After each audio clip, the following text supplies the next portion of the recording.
Vidya and you watching my channel Section Yaar. तो guys, last video में हमने discuss किया था 8th and 9th schedule and today we are going to discuss 10th, 11th and 12th schedule of in the Indian constitution. So let's start. Schedule 10. सबसे पहले हम ये जानेंगे कि शेड्यूल 10 लाने की हमें कॉन्स्टिट्यूशन में क्यों ज़रूरत पड़ी और क्यों हमने अमेंडमेंट किया शेड्यूल 10 लाने के लिए. तो शेड्यूल 10 जो है वो 52nd अमेंडमेंट एक्ट 1985 के तहत लाया गया.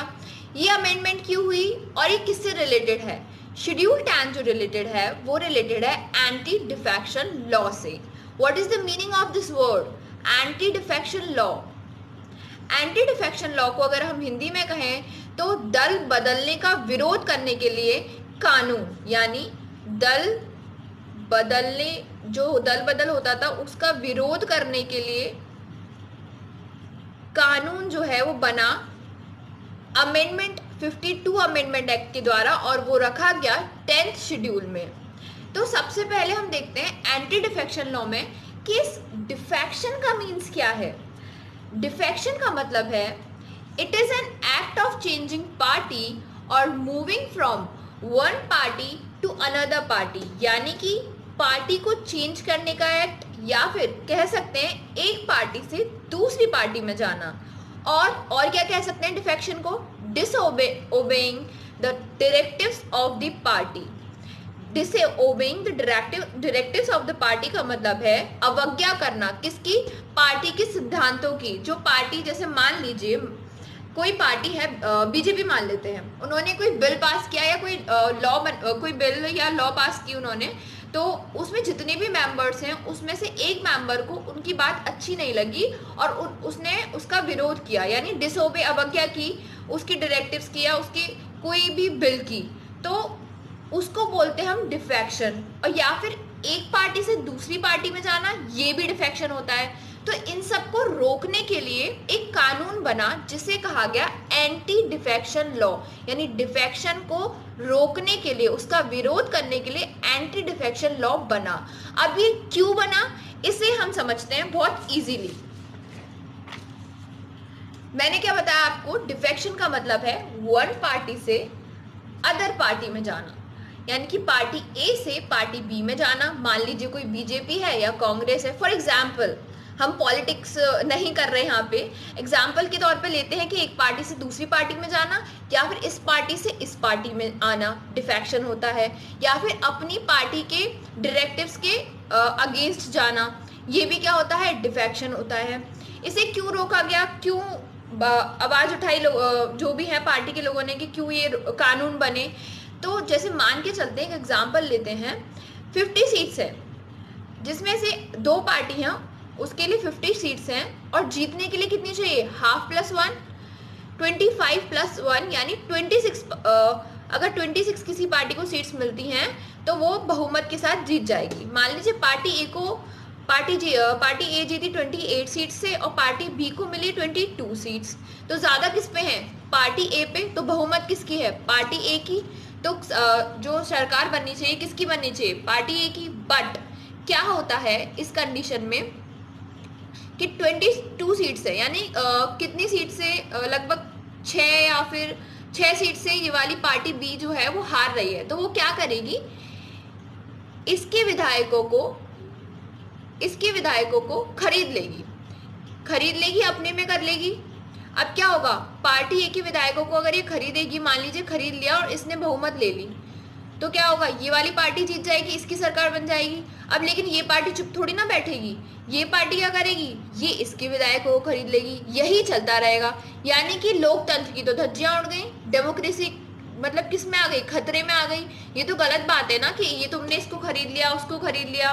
तो इन सब को रोकने के लिए, इस डिफेक्शन को रोकने के लिए लॉ, एंटी डिफेक्शन लॉ बनाया गया, जो कि अमेंडमेंट 52 अमेंडमेंट एक्ट 1985 के तहत बना गया, जो कि 10th शेड्यूल में रखा गया. एक और स्टोरी है इसके पीछे कि एक हरियाणा के पॉलिटिकल लीडर थे जिनका नाम था गयाराम नहीं, गयालाल. उन्होंने विद इन 24 आवर्स के अंदर 3 पार्टी चेंज करी. पहले एक पार्टी में थे, फिर दूसरी पार्टी में गए, फिर तीसरी पार्टी में गए और दोबारा लौट के उसी पार्टी में आ गए। तो इनके ऊपर एक फ्रेज भी बन गया कि आया राम गया राम।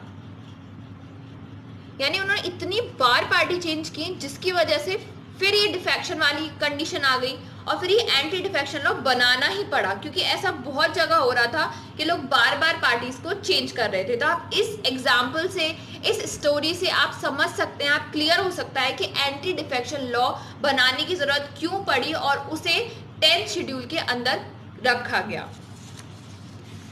नेक्स्ट है 11th शेड्यूल। 11th शेड्यूल किससे रिलेटेड है? It is related to panchayat raj, यानी पंचायत राज से रिलेटेड है। ये लाया गया 73rd अमेंडमेंट एक्ट 1992 के तहत, यानी 73rd अमेंडमेंट एक्ट 1992 के तहत पंचायत राज को कॉन्स्टिट्यूशनल स्टेटस यानी कि कानूनी दर्जा दिया गया। उससे पहले पंचायत थी, गांव में पंचायत होती थी, लेकिन वो कानून में ऐड नहीं थी। तो क्या हुआ, एक आदमी थे लक्ष्मीमल सिंघवी, उन्होंने एक कमेटी का गठन किया। उनकी रिकमेंडेशन, उनकी सिफारिश पर पंचायती राज को कॉन्स्टिट्यूशनल स्टेटस दिया गया और जिसके लिए अमेंडमेंट किया गया 73rd अमेंडमेंट एक्ट 1995। तो हम कह सकते हैं कि 11th schedule specifies the powers, authority and responsibilities of panchayat, यानी कि जो ये स्पेसिफाई करता है 11th शेड्यूल, क्या? पावर्स, अथॉरिटी और रेस्पॉन्सिबिलिटी, जिम्मेदारियां किसकी? पंचायत की। नेक्स्ट ये है कि अप्लाई किस में हुआ ये? अब 1992 में 73rd अमेंडमेंट एक्ट के द्वारा तो ये क्या हुआ, लाया गया 11th शेड्यूल, लेकिन जो ये अप्लाई हुआ ये 24 अप्रैल 1993। इसी दिन को यानी 24 अप्रैल को कहा जाता है नेशनल पंचायत डे। ये आपको याद रखना है कि 24 अप्रैल को नेशनल पंचायत डे कहा जाता है।